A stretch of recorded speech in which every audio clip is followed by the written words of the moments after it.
Hello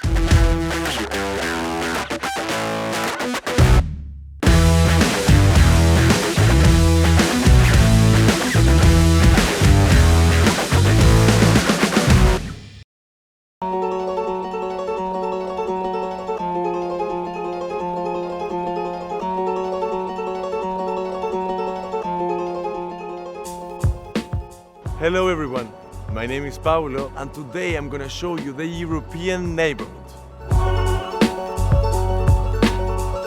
The Luxembourg Square, or Place Lux as it's called by people who work here, is located in the European neighborhood in Brussels. This is one of the first squares created after Belgium independence. Proof of this is the neoclassical style, which means symmetry, light and rationality. Since Brussels is considered today as the capital of Europe, this neighborhood has experienced dramatic changes. Glass and steel blocks replaced the old Art Nouveau architecture. Housing has been replaced by towers of concrete. Around this place, dozens of key EU decision-making bodies are located. Let's take a short review of them. The European Parliament, where laws are discussed and passed. The European Council, which defines the general political decisions and priorities of the European Union. The European Commission, in charge of implementing the EU policies.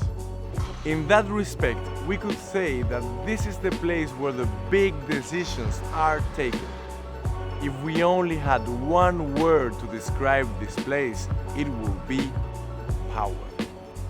Something really big is taking place around us. As the power of the EU institutions has grown, Brussels has become the magnet for corporations, industries, unions and others.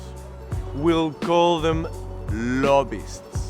That's why Art Nouveau buildings have been destroyed so they can establish their offices here.